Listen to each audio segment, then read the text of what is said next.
birazdan qulaq asaq, qonaqlarımız var. Tədbirimizin adı Göyçə Aşıq Sənəti Ənənələridir.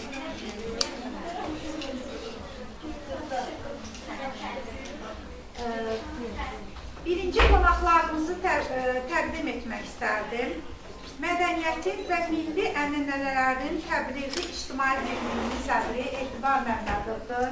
Əlçala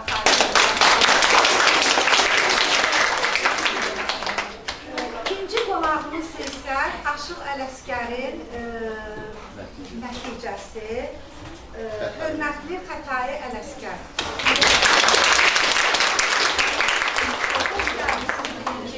Üçüncü qonağımız da bizə dəstək üçün gəlir, həm kömək üçün gəlir. Zülura xanımdır, Zülura xanımı da salamlayır. İndi sözü Etibar Məmmədov'a veririk. Mən Kılıbozda Texnikum'un rəhbərliyinə dərin təşəkkürümü bildirirəm. Bu tədbiri keçirməyə bizə şərait yaratdığı üçün. Mədəniyyətin və Milli Ənənələrin Təbliği İctimai Birliyi Azərbaycan Respublikasının qeyri-hökumət təşkilatlarına Dövlət Dəstək Agentliyinin maliyyə dəstəyi ilə layihə həyata keçirir. Göyçə Aşıq Sənəti Ənənələri və bu layihə çərçivəsində biz bir sıra təhsil müəssisələrində və digər müəssisələrdə təqdimat mərasimləri keçirmişik və bugün buradayıq, sizin huzurumuza gəlmişik və hazırladığımız bu layihə çərçivəsində çarxı sizə təqdim etməyə hazırlaşırıq. Biz bu mövzuya nəyə görə müraciət etdik? Müraciət etməyimizin məqsədi oydu ki, biz indi bu dəqiqə çox aktualdır, yəni Qərbi Azərbaycan haqqında danışmaq. Amma Qərbi Azərbaycan haqqında danışarkən Qərbi Azərbaycan sadəcə ad deyil. Bu adın arxasında milyonlarla insan dayanır. Bu adın arxasında min illərin tarixi dayanır, bizim tariximiz dayanır və o tarixin içində bizim mədəniyyətimiz də var. Və o mədəniyyətin ayrılmaz bir hissəsi həmin bu Göyçədir və Göyçədə, belə deyək, orada yaranmış, ümumiyyətlə aşıq sənətinin bir mənbəyi olan aşıq sənəti Göyçə aşıq sənətidir. Ona görə də biz buna müraciət etdik. Göyçə aşıq sənəti deyəndə bu təkcə, belə deyək, bu yalnız mədəniyyət deyil. O həm də tarixdir. Çünki Göyçə aşıq sənətini öyrənəndə biz orada mütləq Azərbaycanın 19-cu əsrdə iki yerə parçalanmasını görürük, necə parçalanmasını görürük.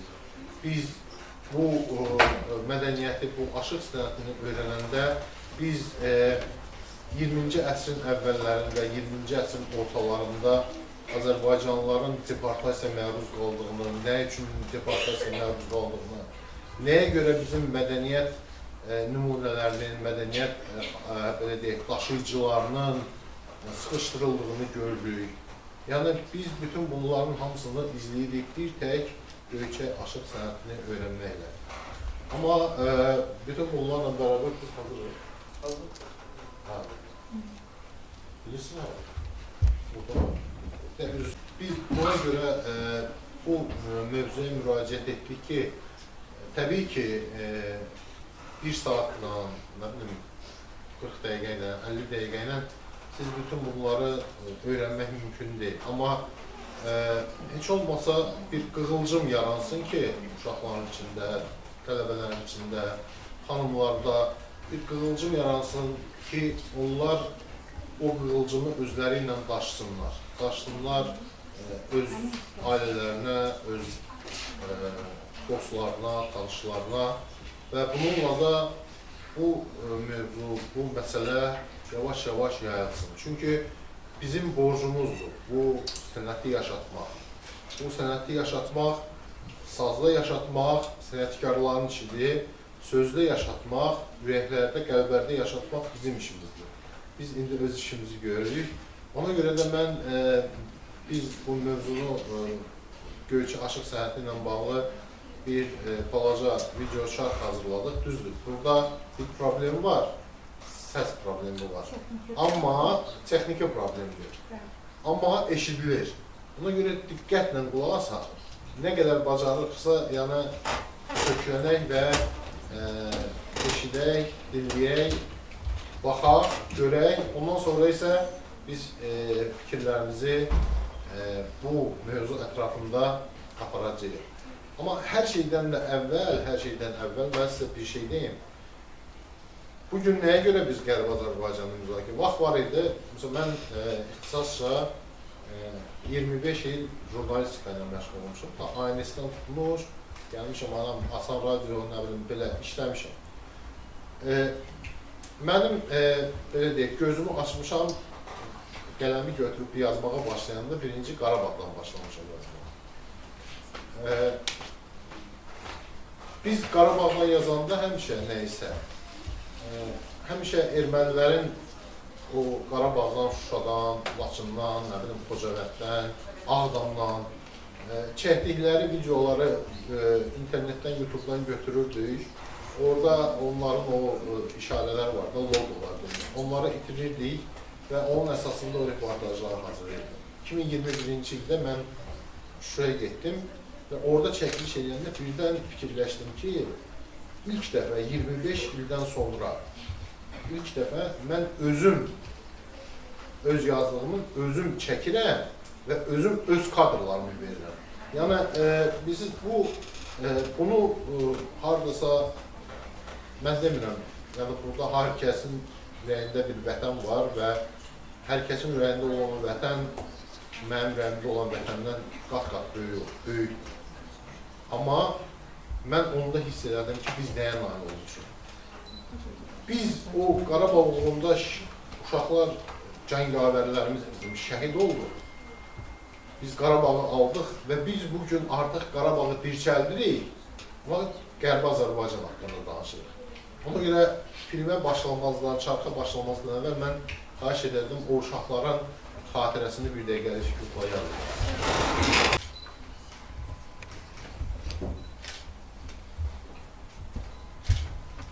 Allah rəhmət eləsin.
Göyçə mühiti çox belə zəngin bir mühiti var idi.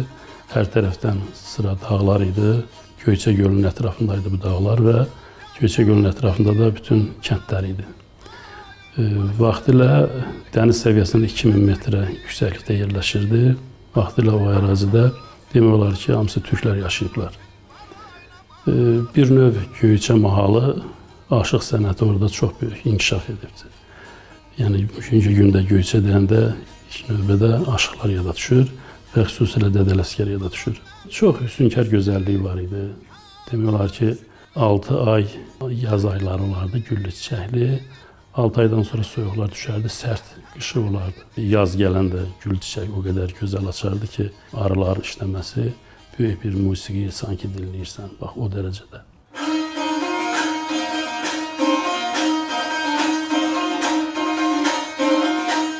Aşıq sənəti üçün mütləq doğulmaq lazımdır. Yəni, öyrənməklə aşıq olmaq olmaz. Öyrənməklə sən yalnız biliyini zənginləşdirə bilərsən. Amma aşıq olmaq üçün mütləq aşıq doğulmaq lazımdır. Tovuzdan, Qazaxdan, Gəncədən, Kəlbəcərdən, Göyçədən şair də olmur, aşıq olur. Birbaşa aşıq doğulur bu insanlar. Bu sənət üçün də mütləq aşıq doğulmalısan. Ona görə də mütləq bu sənət üçün o bölgə çox böyük əhəmiyyət kəsb edir. Dədə Ələsgəri də Ələsgər eləyən Göyçə mahalı olubdur. O mahalın demək olar ki, hamısı, söhbət ondan getmir ki, bunlar hamısı aşıq olmalıdır. Aşıq qədər o sənəti bilirdilər.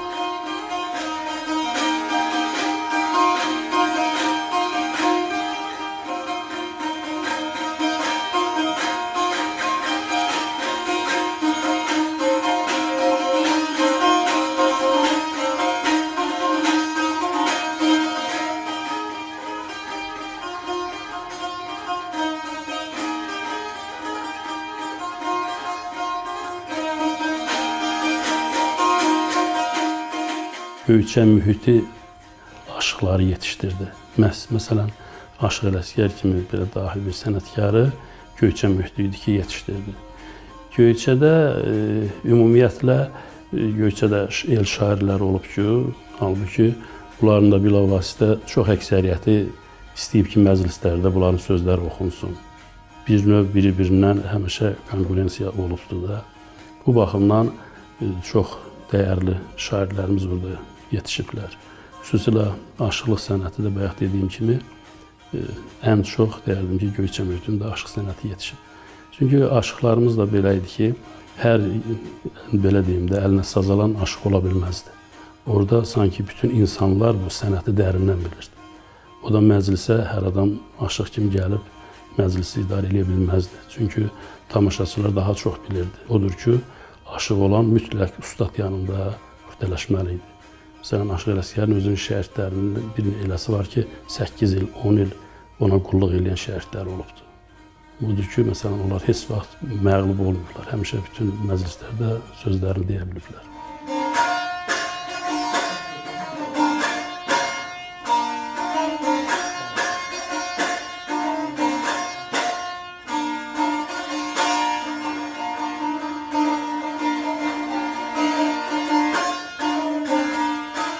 Allah ustadlarımıza rəhmət eləsin, Dədə Ələsgərə də başda olmaqla, Dədə Əliyə, Xəstə Qasıma, Aşıq Abbas Tufarqanlıya, Qurbani, Dədə Qurbanidən bu sənət gəlir və nəhayət Aşıq Ədalət.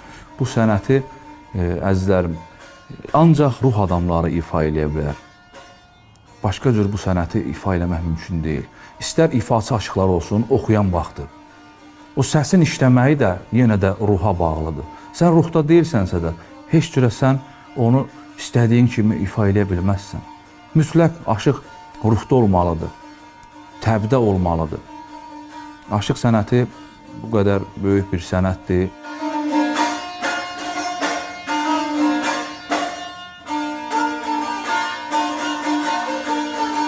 Göyçə, məsələn, aşıq məktəbi belə olub ki, orada çox ustad, böyük ustadlar yetişdirildiyinə görə, orada məhz ən çox ədəb-ərkana, daha çox biliyə, daha çox, məsələn, belə deyim, o dövrdə dəyişmələr olub, bir-birini bağlamalar olubdur. Məsələn, hansı aşığın, məsələn, bir-birinə məsələn bağlama yazıbdı. Onu hansı aşıq aça bilib, aça bilməyib.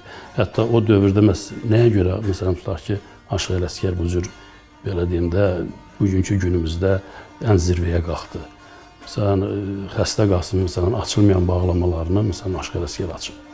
Bunu da ki, təbii ki, o dövrdə məsələn aşıqlar yetişəndə əsasən deyirdilər, görəsən hansı aşıq daha güclü olar, məsələn el arasında söhbətlər gəzərdi və müəyyən məsələlərdə tutaq ki, aşıqlara suallar verilərdi. Hansı aşıq məsələn onu açardısa, o el içində nüfuza malik olardı. Məhz bu baxımdan o aşıq sənəti Göyçədə xüsusilə aşıq kimi formalaşıbdı. Sırf aşığı orada o dövrdə tutaq ki, məsələn Aşıq Ələsgərə bəzən görürsən haqq aşığı deyirlər. Məsələn bu haqq aşığı ancaq belə deyim də onun alğışı olardı, tutaq ki, qarğışı olardı Dədə Qorqud kimi və özünü aparmağı bacarırdılar. Məsələn Ələsgərin şeirində də var da aşıqlığın düsturunu deyibdi. Aşıq necə olmalıdır? Yəni bu həqiqətən elədir ki, məsələn aşıq oturuşunu, duruşunu elə olmalıdır ki, az danışmağı, xalqa düzgün, doğru söyləməsi, bunun hamısı məsələn aşıqda cəmləşməli idi. Aşıqlar da haqqın carcısı olublar və düzgün, doğru yol həmişə göstəriblər.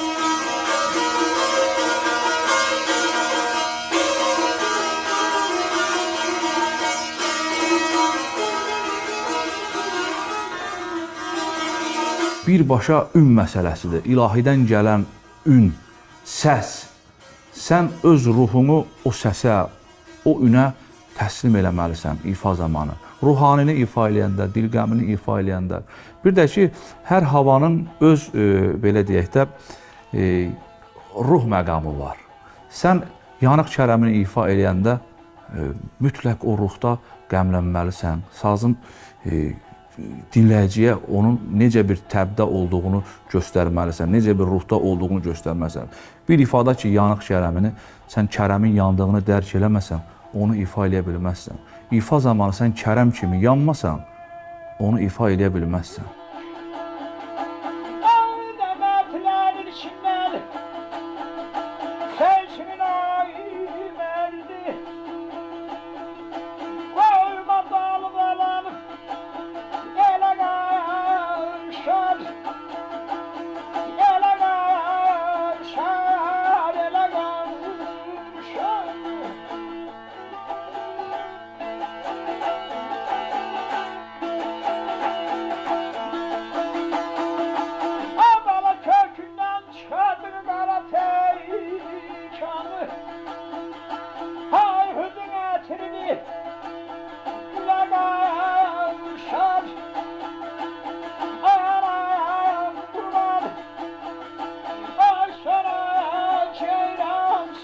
Göyçədə çünki ən belə dəyər verilən aşıq olardı.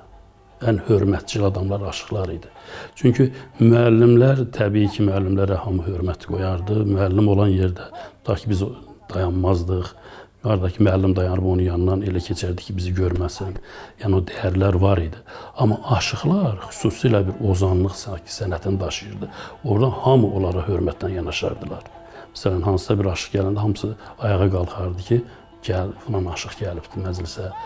Bir də ki, məclisdə hamı onu dinləyərdi. Yəni, bir kəlmə, məsələn, heç kəsin ağzından başqa söz çıxmazdı, hamı qulaq asardı. Bu da təbii ki, aşığın, belə deyim də, necə qüdrətə sahib olmağını göstərirdi ki, hansı səviyyədədir bu aşıq. Bu mənada aşıqlıq orada sanki ən yüksək səviyyədə baxılırdı. Təbii ki, onda da, məsələn, aşıq inkişaf eləyəcəkdi. Aşıq el ağsaqqalı idi, el atası idi, aşıq bir ozan idi. Yəni, o iki, məsələn, qanı, belə deyim də, qanlıq söhbəti kəsərdi. Məsələn, onun sözü söz olardı.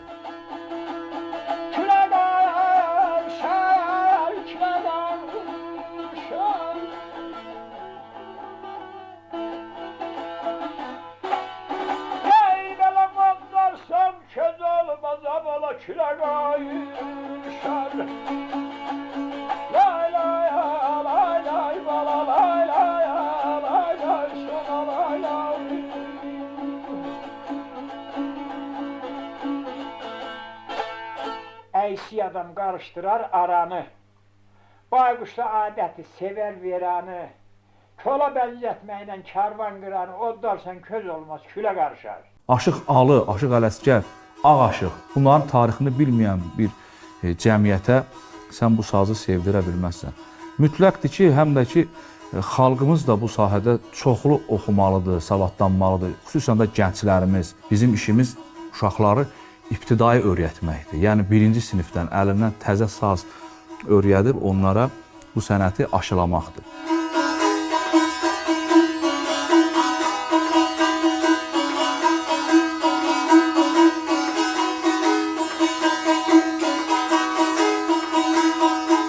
Göyçə aşıq sənəti həqiqətən də belə dediyim kimi sanki elə aşıq sənətin elə beşiyidir, belə deyim də.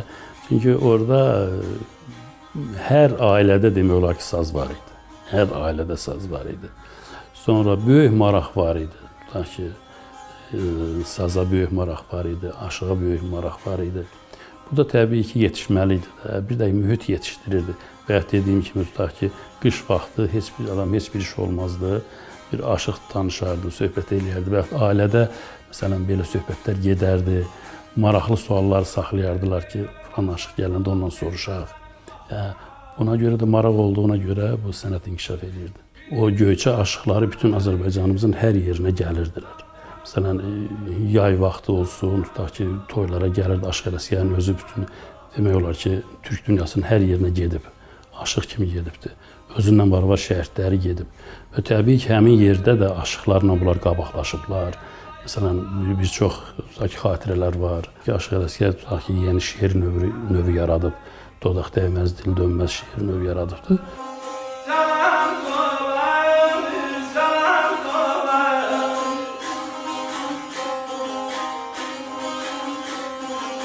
Gəldi yaz ayları həsrət çəkər xak. Deyər Neysan gələ, yağa, yağa. Lənət şeytana de, şər işdən əl çək. Şeytan səni salar ayağa. Səyyət dəryalarda alar, cəngələ. Həsrət çəkər, çiskin gələ, cəngələ. Əzrail sinəni çəkər cəngələ. Qəssal qəss eləyər, ay, ağa. Keçən gəncər, gəl erkəkli gərdişi. Dəllək çağır, çəkdirəcən gərdişi. Qəzanın qədəri, çarxın gərdişi. Sərsəri tez salar ayağa. Deyər Ələsgər, yaxşı deyil, aya nə? Gizlin sirrin naxaq saldın ayağına. Çırağın ki ilahidən hayana, ehtiyacın nədir yağa. Yəni bu dodaq dəyməzdir, təznisdir. Və burada bütün bəndlərə baxırsan ki, hamısı ibrətamizdir. Yəni gərək insan, əgər deyək, sənin çırağın ilahidən ki yanırsa, sənin o çırıya ehtiyacın yoxdur, işığa, yəni Allahdan gəlməlidir o işıq.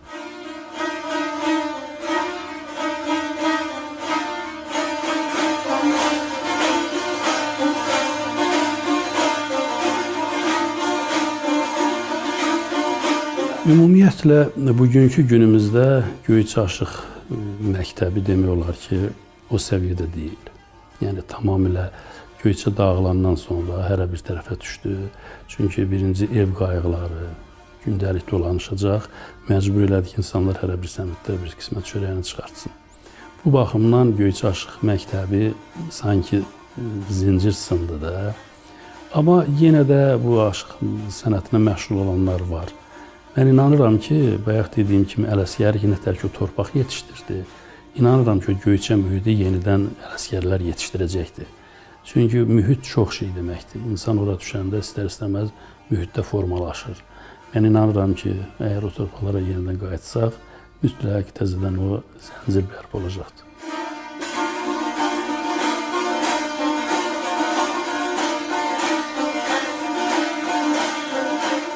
Biz bu illəri Xətai müəllimlə qərara aldıq ki, Dədə Ələsgər Ocağı İctimai Birliyinin nəzdində Ozan məktəbini yaradaq. Və bu gözəl təşəbbüsümüz də alındı. Artıq ondan çox şagirdimiz var. Bir neçə qrupla biz dərs keçirik. Şagirdlərimizin də Azərbaycanın istənilən bölgəsindən sazı sevən şagirdlərimiz təşrif buyururlar. Bu sənəti öyrənməyə çalışırlar. Hal-hazırda biz bir ildir fəaliyyət göstəririk. Bu bir ildə də ondan çox şagirdimiz var. İfalarını da dinlədiniz. Ümid edirəm ki, bir il ərzində uşaqların müəyyən qədər ifa eləməsi qənaətbəxşdir.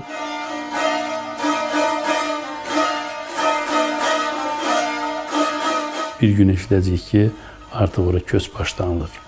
Mən ona çox inanıram.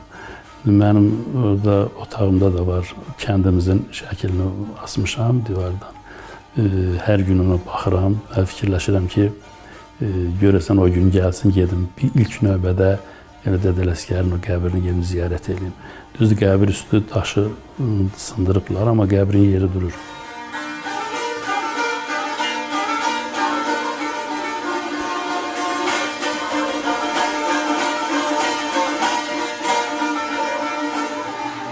Bugün Qərbi Azərbaycanlıların görkəmli nümayəndəsinin abidəsinin ucaldılması təbii olaraq ilk növbədə Aşıq Ələsgərin xatirəsinə Azərbaycan xalqının hörmətinin əlamətidir. Ancaq eyni zamanda bu abidə bütün Qərbi Azərbaycanlıları yenə də bir amal uğrunda və bütün Azərbaycan xalqını birləşməyə dəvət edən hadisədir.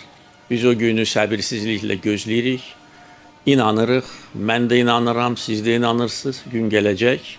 Biz Aşıq Ələsgərin dağıdılmış, ermənilər tərəfindən dağıdılmış abidəsini bərpa edəcək və Ağkilsə kəndində buna oxşar mərasim keçirəcək.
Mən sizə belə işgəncə verirəm.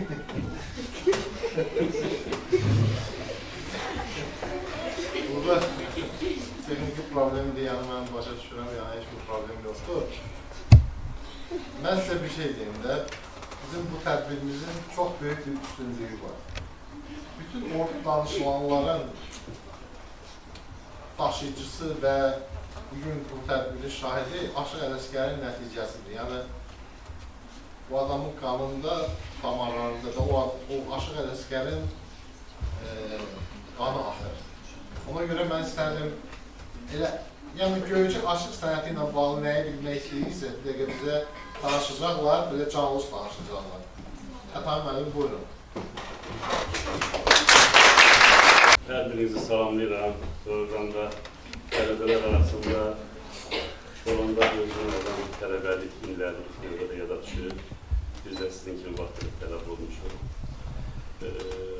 Ümumiyyətlə bu cür tədbirlərin keçirilməsinə görə mən ilk növbədə kollecin rəhbərinə təşəkkür edirəm, Ayla xanıma ki, bu cür tədbirin keçirilməsində gəldiyində universitetin kollec qapılarına çıxdı. Təşəkkür edirəm. Bəli, bugün neçə ki biz 30 ildən artıq Qarabağ dedik, axırda da zəfər çaldıq, təbii ki, hamımız bir qumruq kimi birləşdik və o qələbəyə malik olduq. İndi də bizim dədə-baba torpaqlarımız olan Göyçə havuzumuz, Zəngəzur, İrəvanımız, həqiqətən də torpaqlar dədə-baba bizim Türk torpaqlarımızdır. Bizim ata-babalarımız hamısı orada yaşayıblar. Şimdi bizim də borcumuzdur ki, gənclər arasında bu cür tədbirlər keçirməklə həm onlar müalicələnsin, həm də unutmayaq. Mən inanıram ki, tezliklə biz o torpaqlara gələcəyik. Çünki, belə deyim, Etibar müəllimdə bizdə çəkilişə gəndə də gördüm, mənim otağımda mən öz kəndimizin şəklini böyüdüb qurmuşam. Deməli, kənd tamamilə dağılıblar. Nəinki ermənilər, belə deyim də, Qarabağı tək dağıtmıyorlar. Yəni, zəbt elədilər, viran qoydular. Həmçinin öz əraziləri olan, indi bugünkü coğrafi mənada deyirəm əraziləri olan, oradakı bütün evlərini demək var ki, 80-90% dağılıblar, yaşayış yoxdur, çox bərbad vəziyyətlərdir. Mən inanıram ki, biz mütləq bu torpaqlara qayıdacağıq. Cənab Prezident də bilirsiniz, Bakı şəhərində bu aşıq sənətini çox dəyər verərək, özlər Aşıq Ələsgərə dəyər verərək, onun böyük bir abidəsini uzatdı. Həmin abidələrin açılışını mən də iştirak edirdim. Orada da dedik ki, mütləq biz qayıdacağıq. Aşıq Ələsgərin doğulduğu kənddə, Axilsə kəndində həmin qəbul stadı dərd olacaq. Bəzən artıq son vaxtlar kəndimiz hükuma gidiyor. Yəqin ki, burada bir nəysə Allah tərəfindən bir mesajdır. İnşallah ki, qismət olar. Belə deyim də, bu torpaq bizimdir. Sadəcə olaraq bizim çox vaxt unutqan oluşu, həmişə Rusun siyasətində olub ki, onlardan bir respublika yaratdı. Bizdən bu torpaqlardan Alabax Ermənistan yaratdı. Amma o Rus artıq dağıldı, imperiya dağıldı, biz torpaqlarımıza bunu sahib çıxmalıyıq. Və bu torpaqlarda yaşayan böyük qüdrətli ilk növbədə el sənətkarlar olub ki, biz onları zaman-zaman xatırlayırıq və borcumuzdur ki, hər zaman tələbələr arasında belə bir məlumatlandıraq, maarifləndirək. Aşıq Ələsgər doğrudan da böyük şəxsiyyət olub. İlk növbədə tək o aşıq kimi ona baxmaq doğru deyil, sadəcə olaraq sözü sazla xalqa çatmaqdır. O dövrdə bilirsiniz bir molla rejimi olubdur, bir aşıqlar olub. Aşıqlar həmişə haqqın carçısı olublar. Mədrəsə təhsil alanlarda gelib, məsələn, molla olaraq, axund olaraq mədrəsə təhsilləri verirdilər. Amma onlar da hansısa dini qurumlara xidmət edirdi. Amma aşıq sırf xalqın carçısıydı. Xalqın içində, toy bayramlarında, el şənliklərində həmişə aşıq xalqı, belə deyim, xalqa çatdıran olurdu. Məhz Aşıq Ələsgər ona görə deyirik ki, o sazla sözünü deyir. İlk növbədə aşıqdır bəli. Amma Aşıq Ələsgərin iç dünyasına baxanda böyük irfanlar var. Məsələn, böyük filosofdur Aşıq Ələsgər. Bütün şeirləri insanları doğru yola yönəldir. Məsələn, onun bir şeiri var. Bugünkü gündə alimlər, ümumiyyətlə bütün şeirlərində onun tədqiqatçıları bir-birindən həmişə sözləri çəkləşir. Biri irfana çəkir, biri tutaq ki, müasir gözəlliyə çəkir. Amma Ələsgərin böyüklüyü də ondadır ki, o şeiri deyib, hərə öz payını orada götürür. Hərə öz düşüncəsinə görə o şeiri qavrayır. Məsələn, onun bir şeirin bir bəndi var ki, yeri, göyü, ərşi, kürsü yaradan adil padişahsan ədalət edir. könlümün nöqtəsini çıxartqaradan məni doğru yola dəlalət edir. Bu nədir? Fatihə surəsi. Fatihə surəsini bir misrada bu şeirinə çatdır. Biz bunu belə oxusaq, fərqinə varmaz. Amma Fatihə surəsini bilənlər görür ki, bu şeirdə bir məqdə Fatihə surəsini deyir. Tək belə deyil, bütün şeirlərində böyük hikmət var. Məsələn, onun ümumiyyətlə bilirsiniz ki, Aşıq Ələsgər təhsil almayıbdır. O, heç bir mədrəsə təhsili almayıb. Sadəcə olaraq Aşıq Alı var, ustadı Aşıq Alının yanında aşıqlıq sənəti öyrənibdir. Amma onun, belə deyim də, ilahidən gələn bir müəllim olubdur. Həzrət Əlini həmişə özünə müəllim hesab edir. Hətta bir gün gənc yaşlarında, bilirsiniz, o sevdiyi bir qız olub, Səhnəvan adında. O qızı verməyiblər, Aşıq Ələsgər kasıb edir. Vermədiklərinə görə o gedir, bir ağır yuxuya gedir, sarsıntı geçirdir və eylənə belə 3 gün yatır. Sonra bunu yuxudan ayrılanda bir şeir deyir. Şeirdə belədir, şəhrin şöhrəsindən buldum vərədi, xoş gəldi, xoşuma alı qabaqda. Pir mənə göstərdi şah məqamını, gördüm cəmdə çox cəlalı qabaqda. Yəni, şeir uzundur, biraz dini şeirdir, vaxtınızı almaq istəmirəm. Yəni, orada Həzrət Əli yuxuda buna aparıb gəzdirib gəlir. Yəni, hər zaman bir çətinə də düşəndə, sanki ilahidən bir buna mesaj olardı. Şeirlərin bir bəndində var, deyir, oxuram innə fətahna, mətləb Allah'ın yuxuda, Şah Əmərdən nökəri, yəni dərsini pünhan verir. Bu dərsini pünhan aldığını deyir. Ona görə də Ələsgəri bir növ haqq aşığı kimi, biz ölçəm mühitində onun haqq aşığı kimi tanıyırıq. Hətta olurdu ki, onun kiminsə, məsələn, uşağı ali məktəbə hazırlaşırdı, kimsə nəysə bir çətin bir iş olanda fikir keçirdiksə, dəfələrlə şahid olmuşam ki, Ələsgər onların yuxusuna girib və deyib ki, narahat olma, bu işin düzələcək. Və hətta gətirdilər onun qəbri üstündə dəfələrlə heyvan kəsiblər, qurban kəsiblər. Çünki bir növ yuxuda da istiqamət verən olur. Ələsgər odur ki, biz bir haqq aşıq kimi, tək övriyə kimi onu həmişə görmüşük. O, bugünkü gündə mənim biz ictimai birlik qurmuşuq, Aşıq Ələsgərin adına Dədə Ələsgər Ocağı İctimai Birliyidir və o ictimai birlikdə 200-dən artıq ziyalı, alim, professor da var, akademik da var, Milli Məclisin üzvlərindən var ki, həmin qrupda var. Orada gündəlik, belə deyim, aşıq sənətindən, plastiklərdən müzakirələr gedir. Orada da müzakirələr zamanı görürsən ki, həqiqətən də Aşıq Ələsgər indiyə qədər biz tanımamışıq. Şəxsən mən o qanı daşıyıram, nəticəsiyəm, Sovet ideologiyası həmişə bir pərdə salır.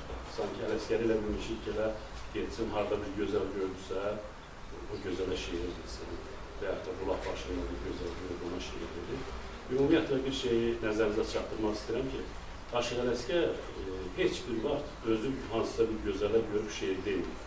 Onu tutar ki, hansısa bir xan olub, bəy olub, birinin badisi olub, birinin tutar ki, qohumlarından kimsə olub, istinad veriblər ki, o dövrdə də belə idi də, qızlar hamısı örtülü gəzərdilər, oğlanlar onlar hamısı toyda görərdilər. Toyda da bir növ istiqamət verən olmalıdır. Məsələn, yaşı keçən qızlar üçün Ələsgər tərif deyildi.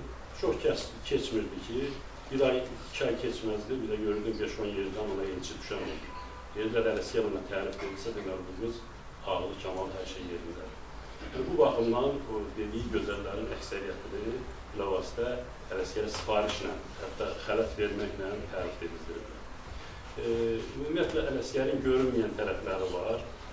Bu da təbii ki, mən biraz mövzunu nədənsə Ələsgərə istiqamətləndirdim, amma bütövlükdə Göyçə aşıq mühitində çox azman sənətkarlar olur.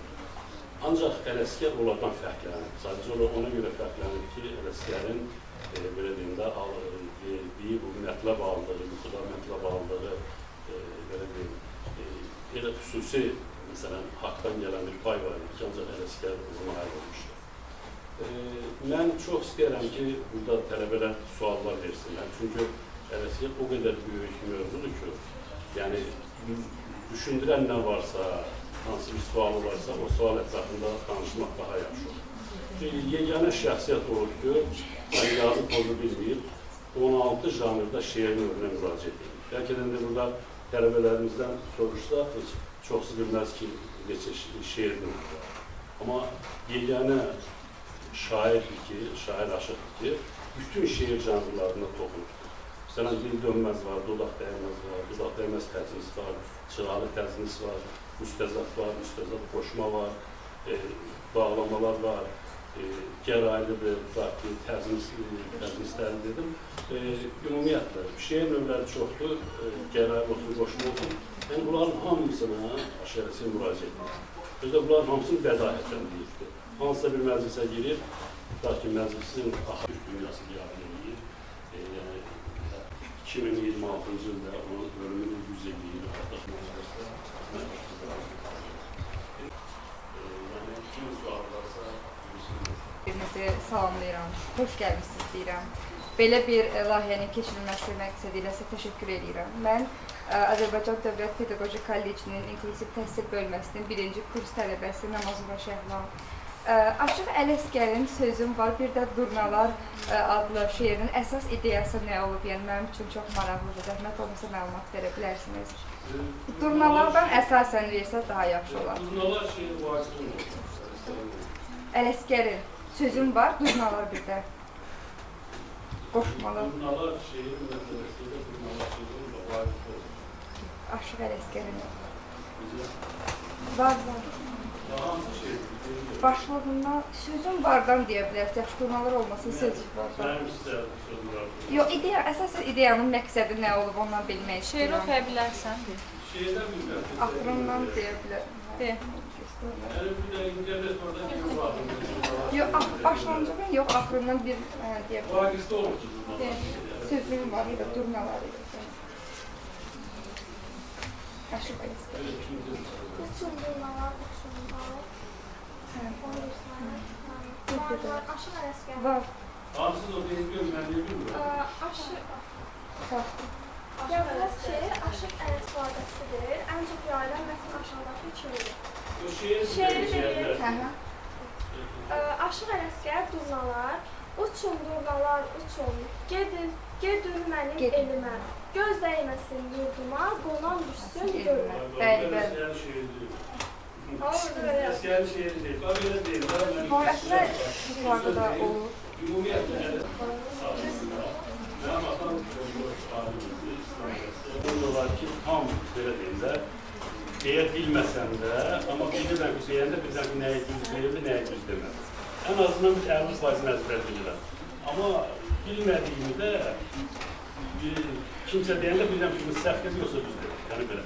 Ümumiyyətlə, bu durnalar şeylərə siyən şey deyil, mən tam əminliklə deyirəm və yəni o hansı mənbədədirsə, lap istəyirsin, Dədə Ələsgər saytı var. Bax, girin orada orijinal mənbə, oradan ola bilər.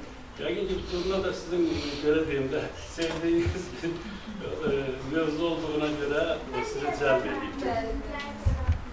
Mən İnklusiv Təhsil Bölməsindən Məmməd Sadiq Çinarə. Durnalar şeirinin mahiyyəti nədir, yazmaqda mahiyyət? Əvvəllər sevdiyi qız olub və ona misal göstərərək Durnalar şeirini yazıb və Durnalar köç etdiyi üçün sevdiyi qız da bundan köç edib, yəni uzaq qalıb, ona görə də Durnalar şeirini yazıb. Ona... Ne gözəl belə bənzətmədir. Həqiqət çox xoşum gəldi. Həqiqət xoşum gəldi, amma bile... Yəni, Aşıq Ələsgər düşünür ki, durnalar köç edir və o da öz təxəyyülündə belə bir şeir yazıb və sevdiyi qız da sanki ondan köç edir də, yəni ki, uzaqlaşır, o da ki, onun həsrətindən yazır. Təbii ki, Ələsgərin sevdiyi qız olubdur. Onunla eşqinə bir var yaşayır. Yəni, oradan ayrılır. Ömrünün axırına qədər də səhvlalı şeirdə deyil, yəni hiss olunur ki, o sevdiyi qıza tarih izləmişdir. Amma durma şeir orada yoxdur. Bir mənalı olaraq. Şimdi də görür hansısa. Özüm bax, bugünkü gündə görürəm ki, sizin yəqin kitabxanamız da var da. Mən bu kolejdə kitab da həzir edəcəm, inşallah tanıdım sizi.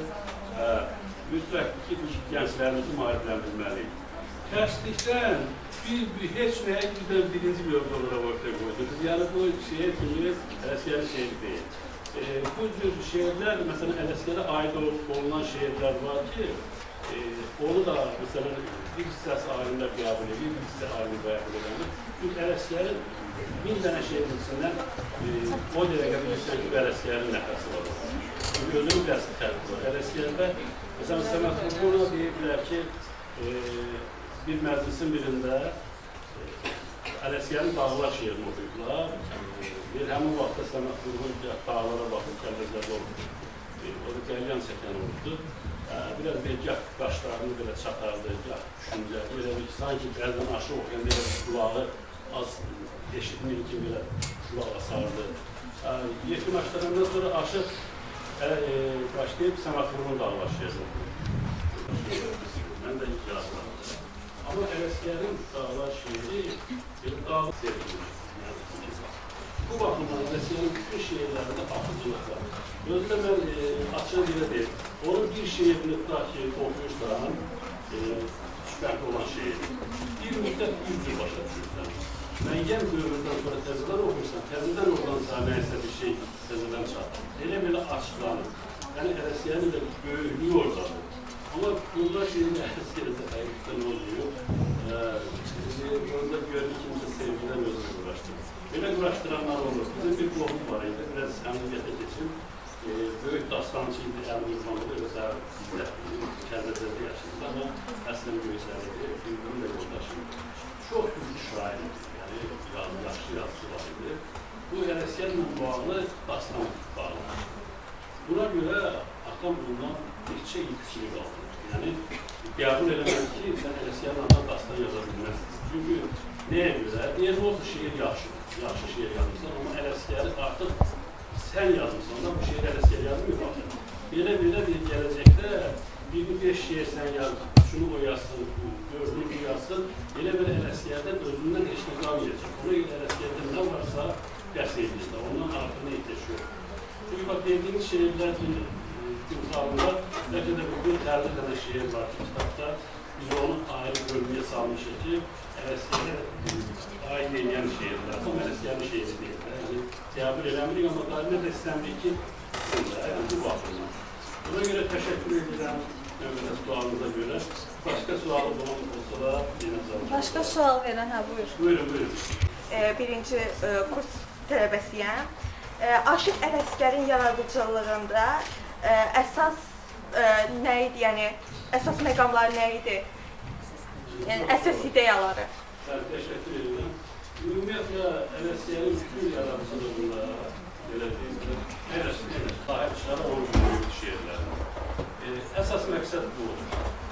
Mesela onun aydın gözəl haqda dediğimiz bir şeyində deyir ki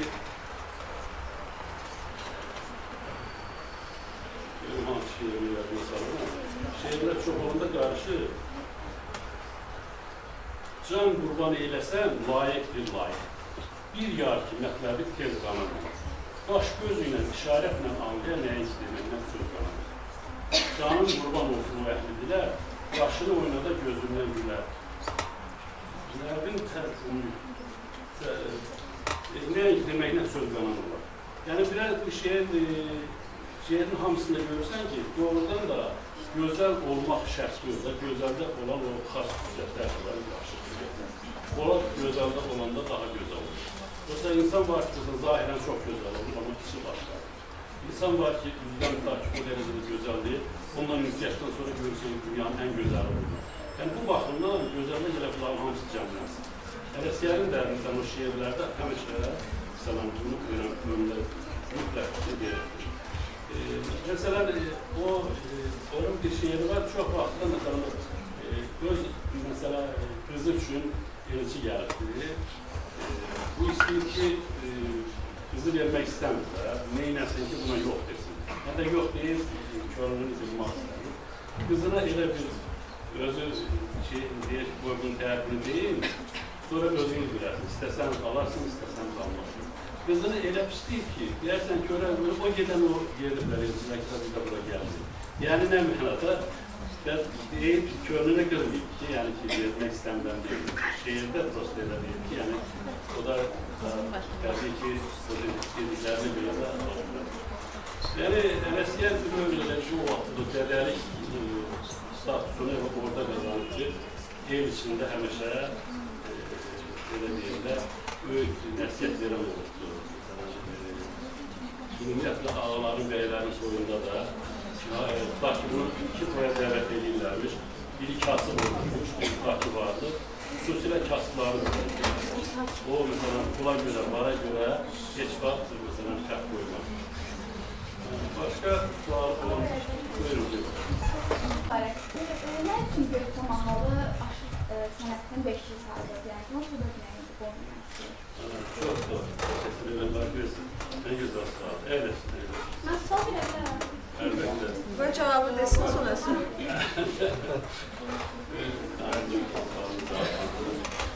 Ümumiyyətlə, Göyçə mahalı çox qədim Oğuz yurdudur. Bu da bağlıdır ki, çox güman ki, elə aşıq sənətində məhz o da əsas səbəb verir ki, orada inkişaf eləməliyik. Bir də mühit var. Məsələn, Göyçədə, məsələn, istər-istəməz, hər tərəf dağlıq idi, Göyçə yolu ortadaydı. Orada təbiətin qoynuna çıxanda özündən asılı olmurdum, oxuyurdum. Bilmirəm, nəyə görə oxuyurdum, onu da bilmirəm. Bəlkə də bu da təbiət məcbur eləyirdi. Çünki və yaxud da səs az olduğuna görə eşitmədiniz bəlkə də. Yaz gələndə, mən bunu hələ də qulağımdan o səs getmir də, bütün arıların, bəlkə də 100 deyim, bəlkə də 100-200 deyim arı növü var idi ki, fərqli və çöl arılarda, bunların işləməsindən bir musiqi sanki hiss olunurdu. Qulaq batırdı, səsdən arıların elə bir ki, qızıntıları elə bir ki, musiqi idi. Bunu da özü görünür ki, təbiətlə də insanın mütləq ki, bağlılığı olmalıydı. Məsələn, orada da həm də Şah İsmail Xətayidən belə, Miskin Abdalından belə, ondan əvvəl Ozan Heydər olubdu torpaqlarda. Sonra, məsələn, Şah İsmailin dövründə, ondan sonra, məsələn, bu aşıq sənəti ümumiyyətlə bizdə Ağaşıq Allah verdidən sonra oradan gəlir, sonra onun yetirməsi Aşıqalı olub. Aşıqalıdan sonra, məsələn, Dədə Ələsgəri olub. Sonra Dədə Ələsgərin özünün bugünkü günə qədər 170-dən çox, məsələn, onu yetirməsi var. Çünki onun şəhərdini, belə-belə. Yəni, bu da ki, təbii ki, o sənətə olan sevgidən idi. Aşığa orada hörmət olduğuna görə ən çox aşıq orada inkişaf edir. Çünki aşıq məclisə girəndə hamı, məsələn, necə ki, ən hörmətli müəllimini görürsən, aşıq da bir elin elə bir hörmətli bir müəllimi hesab olunur. Çünki aşıq orada, belə deyim də, haqqı deyən idi. Məsələn, iki nəfər arasında bir nəyəsə böyük narahatçılıq olardısa, o qan savaşını belə bir kəlmə sözlə yatırardı. Bu baxımdan aşıq sənətin orada hörmət olduğuna görə də bu sənət orada inkişaf elədi. Mən hesab edirəm ki, birini bununla da bağlı olar. Buyurun, xanım. Sualım budur ki, bugünkü dövrdə Aşıq Ələsgərin mədəni irsini qorunub saxlamasında hansı işlər görülür? Ay, sağ olun, bravo. Təşəkkür edirəm. Ben cümlədən sağ olun. Keçirdir, qeyd edir, öz yerində. Amma ona qədər, məsələn, biz vətəndaşların boynuna böyük bir yük düşür ki, biz məsələn, onları qorumalıyıq. Bununla bağlı biz ictimai təşkilat yaratdıq, həmin o Dədə Ələsgər Ocağı İctimai Birliyi yaratdıq. Artıq silsilə tədbirlər biz keçirdirik. Aşıq sənətində tutaq ki, zəhməti olan, əməyi olan böyük sənətkarlarımız var ki, bugünkü gündə həyatda da yaşayanlar var. Onlara tədbirlər edirik, publik tədbirlər keçirdirik. Sonra, məsələn, Aşıq Ələsgərin özünlə bağlı silsilə tədbirlər edirik. İndi, məsələn, buradan mən elə hər birinizi dəvət edirəm. Dekabrın 8-də Rəşid Beştovda Aşıq Ələsgərlə bağlı mənim tanıdığım Ələsgər adlı bir həm kitab təqdimat olacaq. Orada gəlsəniz kitab da verərəm. Həm də ki, o bir konsert proqramı olacaqdır. O 7-də olacaq, saat 7-də, axşam saat 7-də. Belə deyim də, bu məhz mənim tanıdığım Ələsgər nə üçün deyir? Bu Şərif Ağayar var, bir yazıcı var, yəni gözəl qələmi var. Bu Ələsgər haqqında bir monoqrafiya yazdı, Ələsgər kimdir, Ələsgəri tanımaq üçün. O, bütün mübahisələrdə Füzuli ilə mübahisə elədi Ələsgər. Məsələn, Ələsgərin bir şeiri var, deyir, Ahəngər deyiləm naşı vəzirgən, gözüm dürdanədə ay Yəməndədir. Sinəmdədir eşqin şirin çeşməsi, ləzzəti meyl edib ay Ərməndədir. Bir sazım var, yox pərdəsi Nəsimi, onu çalıb kim tərp edər Nəsimi, Firdovsi, Füzuli, Hafiz, Nəsimi, onlar da yazdığı ay Ərməndədir. Yəni bu Ələsgər Firdovsini, Füzulini təbii ki, Nəsimini bildiyinə görə deyildi ki, onların yazdığı da məndədir. Əgər sən nəyisə öyrənmək istənsə, onlar da məndədir. Bu baxımdan Füzuli ilə mübahisə edibdi Ələsgəri. Çox dərin də fikirləri var. Həm də bir, belə deyim də, saz axşamı olacaq, saz söz axşamı olacaq, konsert proqramı olacaq. Vaxtı olanlar gələr, həm də o kitabdan götürə bilərsiniz. Bu baxımdan Ələsgərlə bağlı tədbirləri davam elətdiririk. Biz demək olar ki, ictimai təşkilatımız qurulandan tək o deyil də, məktəblərdə görüşlər, məsələn, alırıq, gedirik orada, məsələn, görüşə gedirik. Bir də ki, biz böyük bir layihə həyata keçirdik, Təhsil Nazirliyində bir esse müsabiqəsi elan elədik, Qərb Azərbaycan mədəniyyəti ilə bağlı. Orada da tutaq ki, aşıq sənəti var, həm ümumiyyətlər, folklor, toponimlər, yəni bununla bağlı bir müsabiqə elan elədik və orada müsabiqədə də qalibləri indi mükafatlandıracaq, artıq o proses gedir və o qalibləri də kitaba salacaq. Yəni bunun hamısı ictimai təşkilatın gördüyü işlərdən biridir. Biz yəni planlarımız var, məsələn, aşıq dərməyi açmışıq, aşıq uşaqlar yetişdirdik, uşaqlar məsələn oxuyurlar. Mən çox istəyirəm ki, hələ bizdə dədə-babadan olub, məsələn, dastançılıq olub ki, məsələn, aşıq dastan danışardı. Elə vaxt olub, 3 gün, 2 ilə dastan danışmazsa aşıqlarını. Yəni bu dastançılıq da artıq aradan çıxır. Yəni bunları bərpa eləməliyik. Bunun üçün də mütləq gənclər arasında həvəs olmalıdır. Həm də ki, bunu bir şərait yaratmalıdır. Bu ictimai təşkilatımız bu zəmitdə biz çox işləri görürük. Çox sağ olun, sağ olun. Mən bir sualım var idi. Yazı müsabiqəsi bitir. Başa düşürəm. Hələ Dədə Ələsgərin nəticəsi hələ keçməz. Yəni ona görə suallar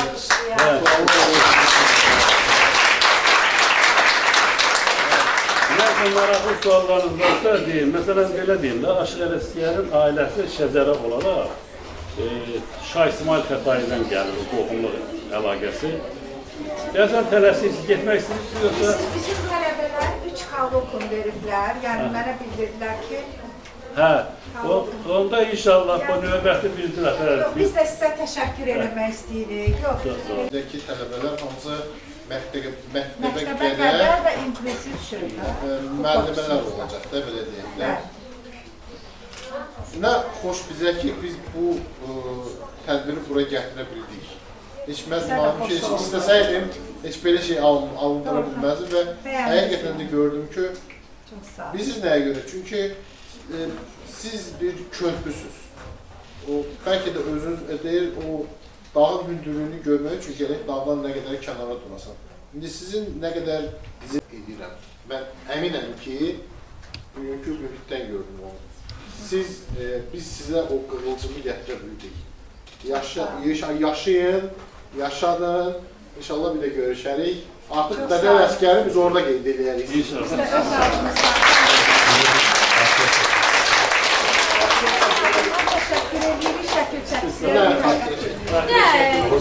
tələbələr, ilk 3 sıranı önə alağın bir kollektiv şəkil çəkdirək.